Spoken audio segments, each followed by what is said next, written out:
Radar.com. Asher Roth is chilling like a villain. Street corner, man, just hanging out.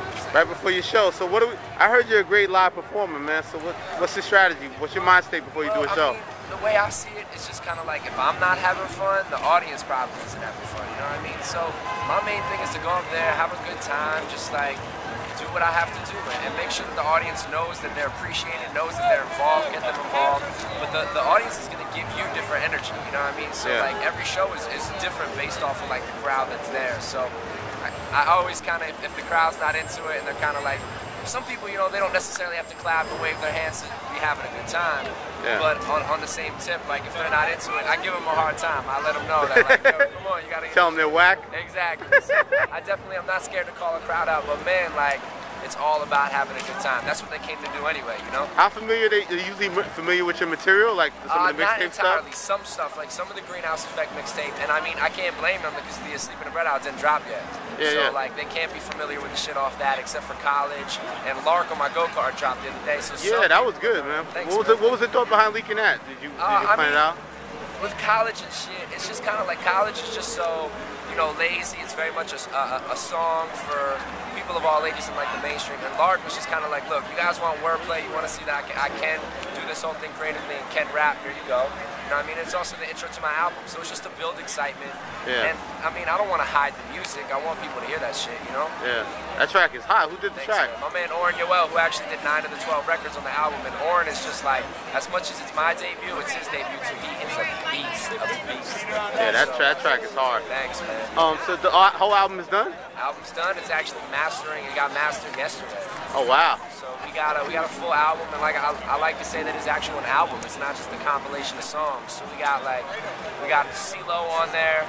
We got Carrie Hilson on there on a joint that's gonna make all the girls dance. I'm telling you. That's the big single. That's the big single. Well, I mean, College was successful, and then Laura comes out, right? And then of course, like the point in the music business, it is the music business. You know what I mean? So like, if you sign your name on the dotted line, you gotta sell records, you know what I mean? So for me, I was like, how do you sell records? All right, it's kids that are like my age and really go out and support and buy and go to shows and are real loyal.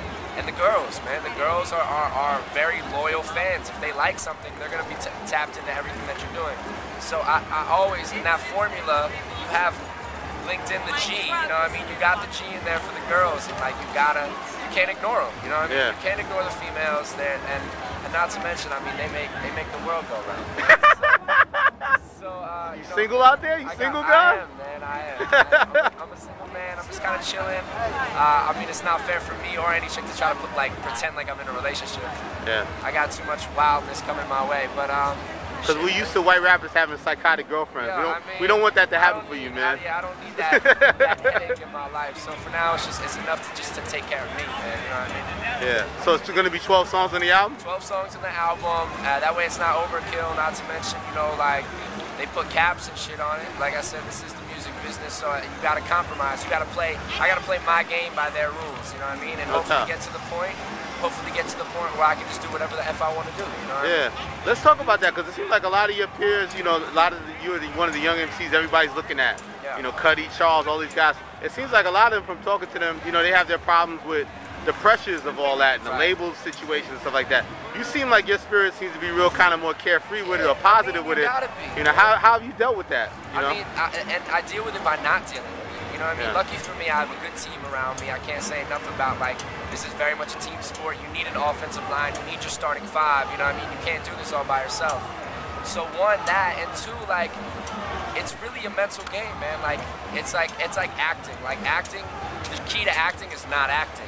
You know what I mean? And the key to, like, you know, writing a dope record and spinning some hot shit is not thinking about it. You know what I mean? So you have to make sure you just, like, you gotta do what you do. So unfortunately, the hardest thing for people to do is be themselves. You know what I mean? Like, people don't understand how hard it is for someone to just go out here and be like, here I am. You're exposing all your flaws, you're exposing everything as you are as a human, man. And for me, I just got to a point where, like, I'm an easy target. You know, I'm a skinny white kid, little corny at times, little quirky at times, like, have this way about me, but that's just who I am. And I got to a point where it's like, I'm comfortable within my own skin. So whatever you guys think about me is what people think about me. And for me, I'm comfortable. I have my group of friends that I can count on one hand, and I have a very close family. And I really, at the end of the day, that's all I need. So I make music for me, and it turns out like a lot of people kind of feel the same way I do. So you don't stress of the idea of like labels, you know, you got to deliver a single, all that stuff, and that exchange? I mean, of course it's there, like, because the record label, they're always up in your shit, and like, no, I can't sit here and be like, yo, making music's easy. It's not easy by any stretch of the imagination. Like, there's definitely times when you get down on yourself. There's ups, there's downs. But at the end of the day, for me, it's just like. Watch out! Don't be trying to snipe Asher right there. He's on the corner right there. I don't want to hurt nobody, Asher. I don't want to hurt nobody for you. But you know, at the end of the day, man, the key is just like enjoying myself. I didn't come here to work, man. I came here to have a good time. It's a truth of the matter, but there is some work elements to it. So you gotta. It's a whole balance thing, man. So you try to stay off them blocks? Yeah, that does. Nothing good can come from that shit. Nothing. So what's the worst thing you get, I guess, just the fact that, do you feel like it's just being white MC type criticism? You know, like, not criticism, but like, you know, comparisons to Eminem and people that don't really maybe understand you. Is that kind of the worst thing that you have to face, I guess? It is tough because instead of starting at 0, I'm starting from like -10. And I have to like unwrap their mind and make them think, all right, look, this isn't Eminem. And then once I get to 0, I got to introduce myself. So it's kind of 2 battles. So, I mean, it's not the end of the world, man. Like, everyone has their battles as an artist. And, you know, I'm a skinny white kid, and you're coming into hip-hop, which is essentially black music, you know what I mean? So you better come correct. Like, you better come with something worthwhile. Because if it's a gimmick, or if it's bullshit, if it's a facade, if it's made up, if it's some get-rich-quick scheme, people are going to smell that shit out really, really quick. So for me, I think what attests to the longevity so far, and the fact that people are like, yo, he's dope, is because I'm genuine, I'm sincere in what I'm doing. Like, there's no bullshit here. So that's why I think people have gone on and be like, yo, Asher, do your thing, because you're not trying to be anybody you're not. Yeah. So no CO pictures, you're good. I'm just fucking with you, man. So you gonna do mixtapes too to balance it out? Always. I mean, feed the streets? You always gotta put some shit out there. I don't know if it's gonna be 23-track mixtapes and shit. There's always gonna be joints that like are not on the album. You know what I mean? There's always gonna be joints out there to keep people thirsty. You know what I mean? And tease the appetite. You know, whet the appetite a little bit, tease them a little bit. No, you have to. No doubt, man. So what am I looking forward to today? What should I look out for the show? We got to go in there, man. Time's running out, man. When I say clap, I need you to clap. And when I say put your hands up and wave back and forth, I'm going to need you to do that too. That's it. That's all I ask for. And at the end of the day, we will have a good time, man. We're here to have a good time in South by Southwest, Austin, Texas. Women are beautiful. Beer is flowing like the rivers of Capistrano. Enjoy yourself. Let's have a good time. All right. Thanks, Asher. Absolutely, man. Peace. Guys.